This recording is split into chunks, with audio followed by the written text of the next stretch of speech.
Hey guys, it's Sophie Cunningham here. You guys are with me during Media Day. Oh. Let's go. Come on. Welcome back to Hook Reports. Media Day. Every franchise does it. Every player shows up polished, camera ready, with a press release smile and a carefully rehearsed set of answers. Nobody's going to walk into a gym in front of cameras and microphones and tell you anything they don't want the world to hear. That's just the reality of modern professional sports and the PR machine that runs alongside it. But here's the thing, and this is what we do at Hook Reports, even when people are being careful, they still tell you things. Being able to play with Caitlin Clark, I think that was a huge eye-opening. Like, I had the opportunity to play with one of the greatest players that's ever going to play the game of basketball. So for me, once I also heard that, like, oh, she really wants me here too, I was like, oh, well, let's get it done then. There's no questions about it. The pauses matter. The word choices matter. What someone chooses to emphasize, and more importantly, what they choose not to say, that matters enormously. For sure. I mean, I'm a vet. I've done this for a while now. Me being in my 9th season, I know it's just coming in, knowing I'm brought here to be me, which is positive, which is light, bringing a leadership to this group. And again, having my conversations with management, why they brought me here is to be me. So if I can just continue to be the best version of myself, I'm in a good position.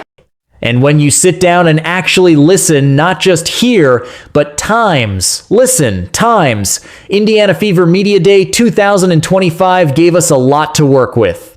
So let's break it all down.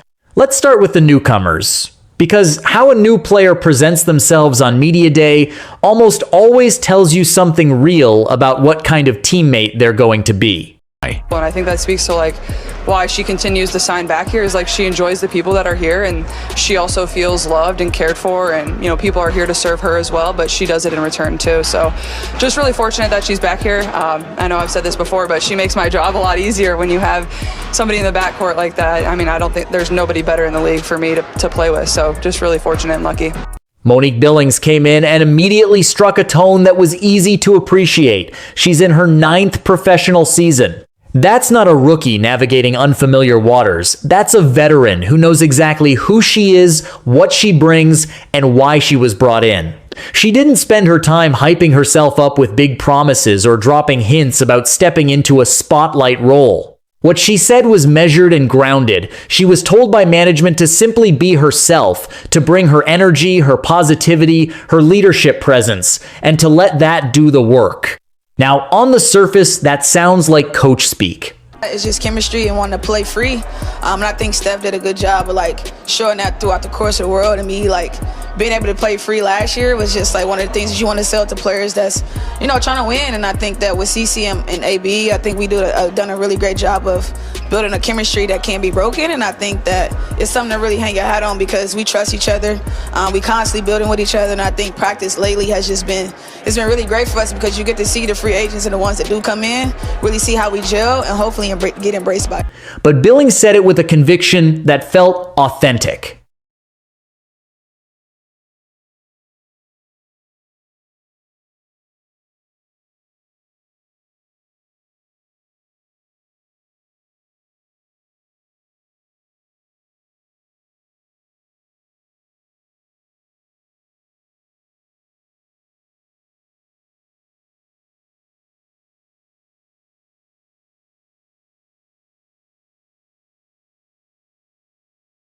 There's something valuable about a player who has been around long enough to understand that team culture isn't built by one star. It's maintained by the people around that star who keep the environment healthy, stable, and drama-free.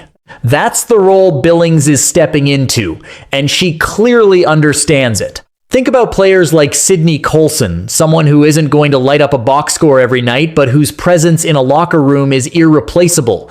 Billings has that same energy. She walks into rooms and steadies them. For a team that has undergone significant roster turnover and faces enormous public pressure this season, that is not a small thing. Dismissing a player like Billings because she isn't making highlight reels would be a mistake.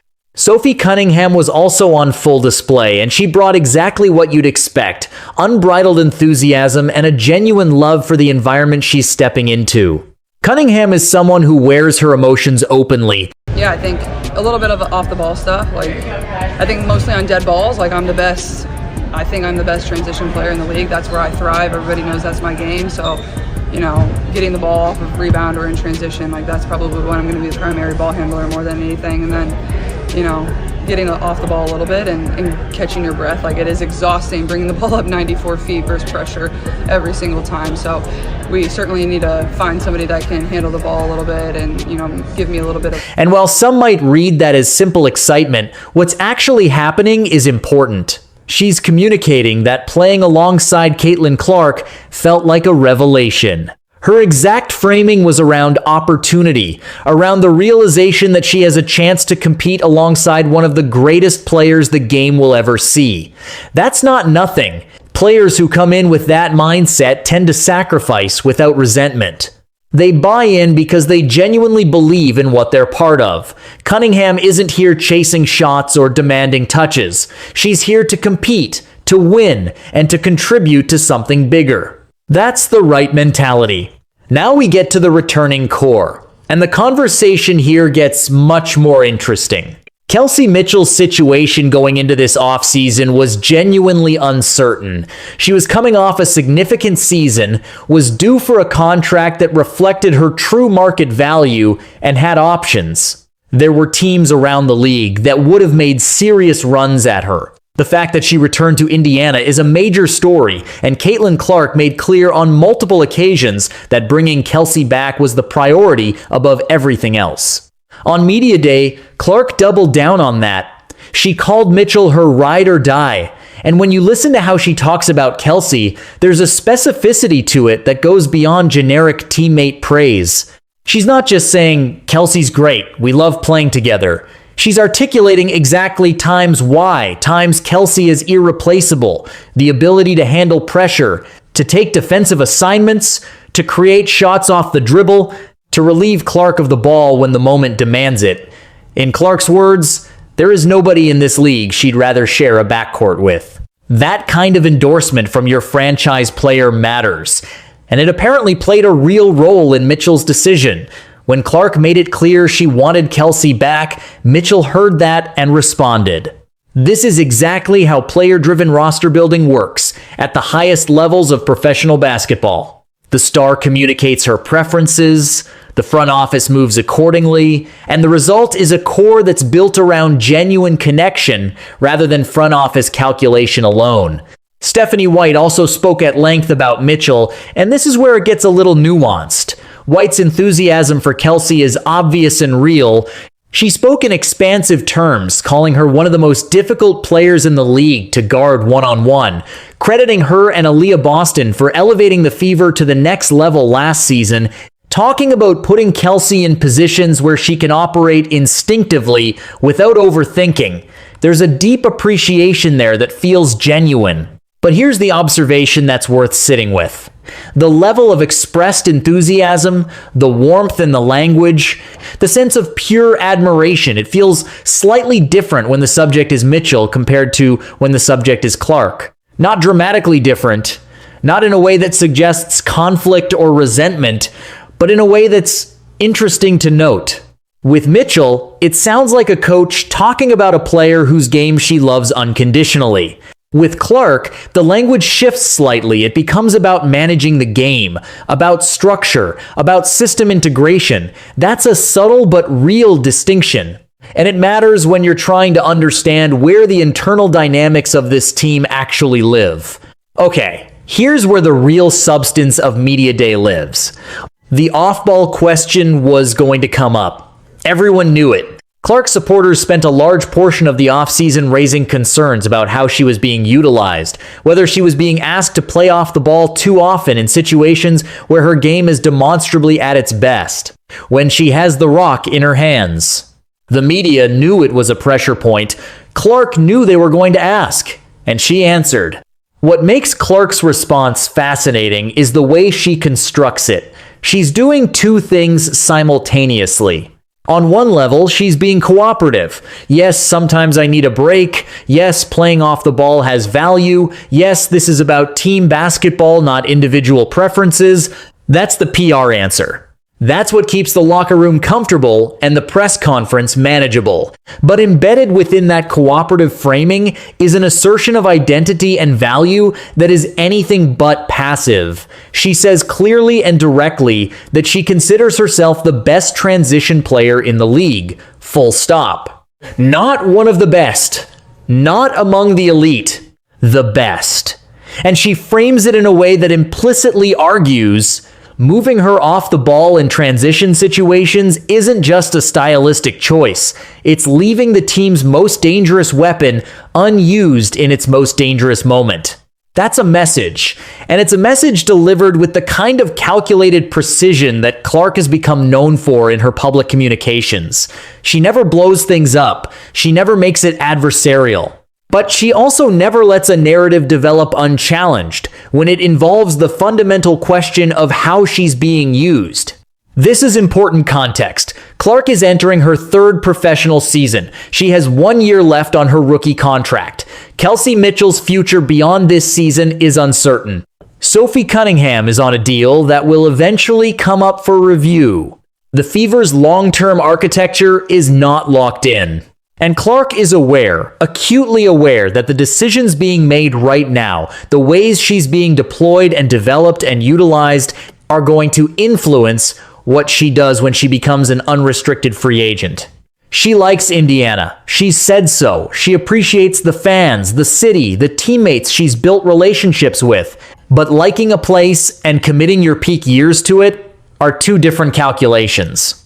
And what she said about transition play and ball handling was, whether intentionally or not, a very clear statement of terms. She knows what her game is, she knows where she's exceptional.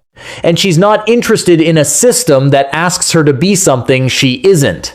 One of the recurring themes across multiple interviews was chemistry, the idea that the returning core has something built that new players need to understand, respect, and fit into rather than disrupt.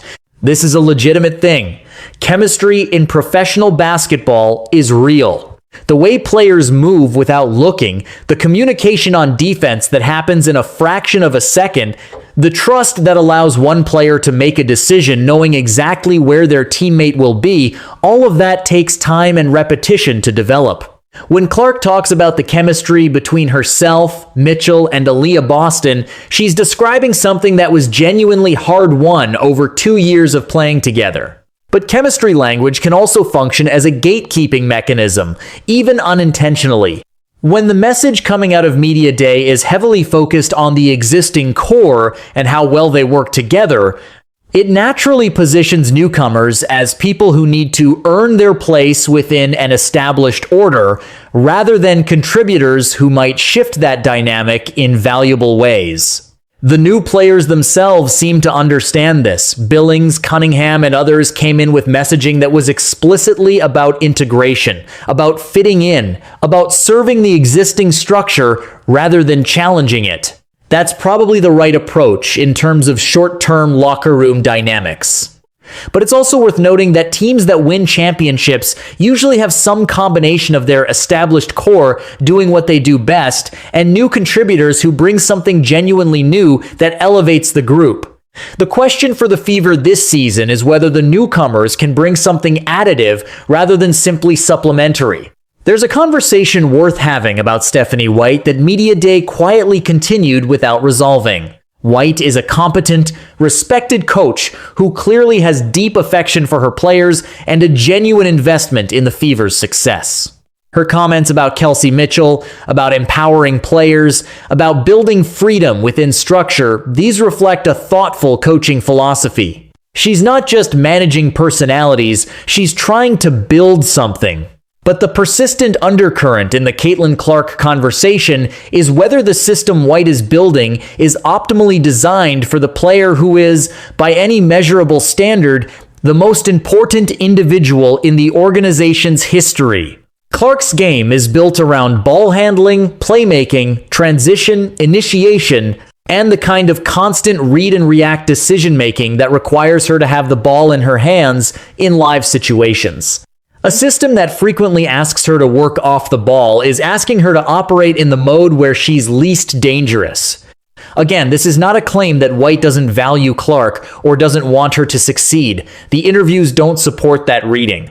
But wanting someone to succeed and designing a system that genuinely maximizes what makes them exceptional are not automatically the same thing. And based on what Clark herself said on Media Day, she's aware of that gap, and she's communicating about it in the only way that's appropriate in a public-facing context, carefully, diplomatically, but unmistakably. Step back from the individual interviews for a moment and look at what this Media Day collectively represents.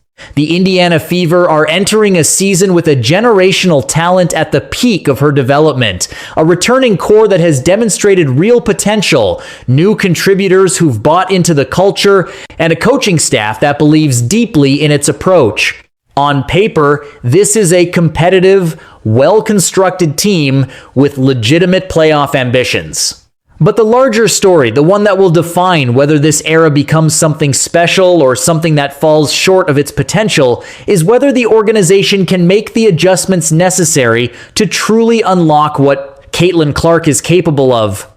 Not Caitlin Clark the brand, not Caitlin Clark the marketing engine, but Caitlin Clark the basketball player, operating in a system that treats her extraordinary skill set not as something to be managed, but as something to be unleashed. The fans who follow this team closely, who dissect every game, every substitution pattern, every possession count, they already understand this. They saw what Clark can do when given genuine freedom. They also saw moments last season where that freedom was unnecessarily curtailed. The question going into year 3 is whether the lessons of the previous 2 seasons have been absorbed and acted on. Clark's comments on Media Day suggest she's paying attention. Her self-awareness about her value, her directness about where she excels, her careful but unmistakable message about transition play, these are not the comments of a player who's simply going along with whatever the front office decides. She's an active participant in the conversation about her own utilization, and as her contract year approaches, that participation is going to become louder and more consequential. Media Day is always a starting point, not an ending. Nobody's going to tell you the real story under the lights with cameras in their face and media handlers standing nearby. But they will give you pieces, fragments of a larger picture that, when assembled carefully, start to reveal the shape of what's actually happening inside an organization. What those pieces tell us about the 2025 Indiana Fever is this: there is genuine talent here, genuine chemistry in the core, and genuine buy-in from the newcomers. There is also a quietly unresolved tension between a coaching philosophy built on structure and distribution and a franchise player whose greatest value is realized when she has the freedom to take over a game. How that tension gets resolved, or whether it gets resolved, will define this entire season. The fans in Indiana, and honestly fans across the entire WNBA, are watching this closely. They're not just watching the box scores. They're watching the possessions, the decisions, the moments where Clark has the ball and the moments where she doesn't. They're watching how she responds when the system works for her and how she handles it when it doesn't. This is no longer a team in its developmental phase trying to figure out what it is. This is a team that has had 2 years to answer that question, and the answer it gives this season will echo far beyond the 2025 standings.